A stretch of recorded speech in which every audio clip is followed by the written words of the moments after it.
लोग colour wheels आपके shots को बैलेंसिंग करने के लिए आपके आर्सेनल यानी कि शस्त्रशाला में एक पावरफुल टूल है। इस ट्यूटोरियल में हम लोग व्हील्स को एक्सप्लोर करेंगे और देखेंगे कि वे कैसे डिफर हैं और इन्हें प्राइमरी व्हील्स के साथ कॉम्बिनेशन में कैसे यूज किया जा सकता है। यह समझने के लिए कि लोग व्हील कैसे काम करते हैं, आइए इन्हें ग्रेडेड क्लिप पर उपयोग करके शुरू करें। इन द स्कोप्स मैं इसे वापस वेवफॉर्म पर सेट करूंगा।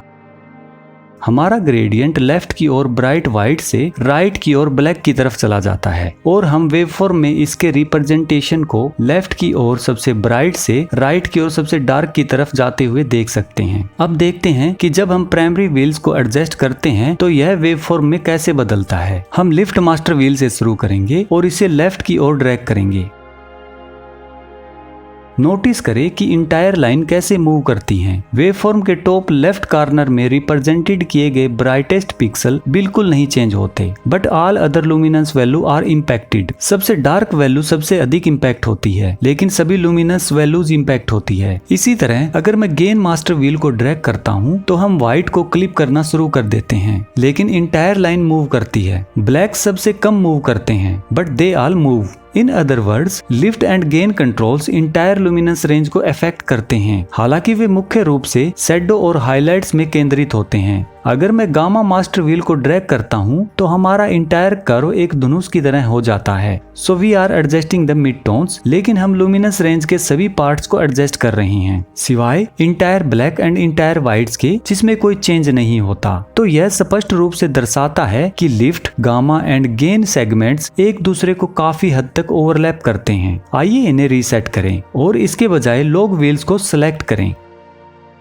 Now in the log panel, lift, gamma and gain, we have shadow, midtones and highlights. Notice करें कि अगर मैं अब shadow master wheel को ड्रैग करता हूँ तो हम एक बार फिर से बॉटम लेवल में ब्लैक को क्रैश कर रहे हैं, लेकिन 384 से ऊपर कुछ भी नहीं हिलता। केवल 384 से नीचे के वैल्यू ही हिलते हैं, बाकी सब कुछ फिक्स रहता है। इसी तरह अगर मैं हाईलाइट्स मास्टर व्हील को ड्रैग करता हूँ तो मैं एक बार फिर से हाईलाइट्स को क्लिप कर सकता हूँ, लेकिन 512 या उससे नीचे कुछ नहीं हिलता। मैं केवल हाइलाइट्स को अफेक्ट कर रहा हूँ और लोअर मिड टोन्स या ब्लैक को बिल्कुल भी अफेक्ट नहीं कर रहा हूँ। अगर मैं मिड टोन्स को ड्रैग करता हूँ तो हमें बीच में एक धनुष जैसी शेप मिलती है, लेकिन यह बाकी लुमिनेंस रेंज को अफेक्ट नहीं कर रहा है। यह केवल लगभग 256 से लेकर लगभग 640 तक को अफेक्ट कर रहा है और बीच में कुछ भी नहीं। इसलिए log wheels very specific luminous range को अफेक्ट करता है और अदर रेंज को अनटच छोड़ देता है। आप लो range and high range parameter का उपयोग करके एडजस्टमेंट बार में इंपैक्ट होने वाले रेंज को बदल सकते हैं। अगर मैं लो रेंज को ड्रैग करता हूं तो मैं शैडो मास्टर व्हील और मिड टोन मास्टर व्हील दोनों से अफेक्टेड लुमिनेंस वैल्यू की रेंज को बदल सकता हूं। उसी तरह मैं हाई रेंज को एडजस्ट कर सकता हूं और highlight and mid tone master wheel द्वारा कर्व के उस पार्ट को कम या ज्यादा अफेक्ट कर सकता हूं। इसलिए लॉग व्हील हमें लुमिनेंस की वेरी स्पेसिफिक रेंज को अफेक्ट करने का एक तरीका देता है। इसी अंडरस्टैंडिंग के साथ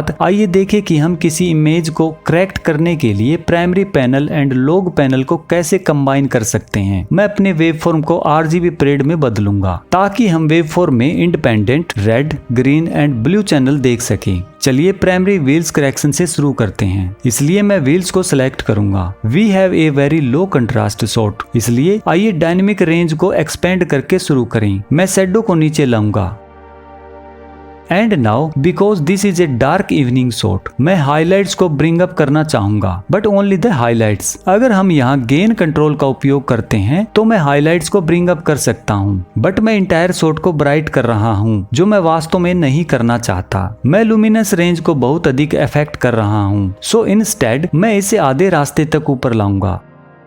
Then I'll go to the log panel. Now अगर मैं log wheel में highlights को एडजस्ट करता हूँ तो हम शॉट में केवल सबसे ब्राइट पार्ट्स को ब्रिंग अप कर रहे हैं और मिड टोन्स और शैडो को लगभग अनटच छोड़ रहे हैं। इसी तरह अगर मैं शैडो को कम करता हूँ तो मैं यह काम हाइलाइट्स और मिड टोन से इंडिपेंडेंट होकर कर सकता हूँ। इसलिए शॉट में स्पेसिफिक लुमिनस रेंज को एडजस्ट करने पर मेरा मच फाइनर कंट्रोल है और मैं हाइलाइट्स को पॉपअप बनाते हुए भी ओवरऑल शॉट को काफी डार्क रख सकता हूँ। मैंने मिड मिड टोन्स को थोड़ा नीचे लाने के लिए थोड़ा मिड टोन एडजस्टमेंट भी किया है। लॉग व्हील्स का इस्तेमाल टारगेटेड कलर एडजस्टमेंट के लिए भी किया जा सकता है। फॉर एग्जाम्पल, अगर मैं वास्तव में यहाँ सनसेट कलर्स को उभारना चाहता हूँ तो मैं हाईलाइट्स व्हील का इस्तेमाल कर सकता हूँ और रेड्स को पुश कर सकता हूँ, और मैं वेव फॉर्म में देख सकता हूँ कि मैं इमेज के सिर्फ सबसे ब्राइट पार्ट को इफेक्ट कर रहा हूँ क्योंकि मैं उनमें रेड कलर्स को ऐड कर रहा हूँ। नाउ अगर मैं उनमें से कुछ को पानी की रिफ्लेक्शन में लाना चाहता हूँ तो मैं एडजस्टमेंट बार में अपनी हाईलाइट रेंज को एडजस्ट कर सकता हूँ और मैं उसे नीचे खींच सकता हूँ जो मिड टोन्स को ओपन करता है और इस रिफ्लेक्टेड कलर का कुछ भाग पानी में ले आता है। ग्रेड को ऑफ एंड ऑन करने के लिए कमांड और कंट्रोल डी दबाएं।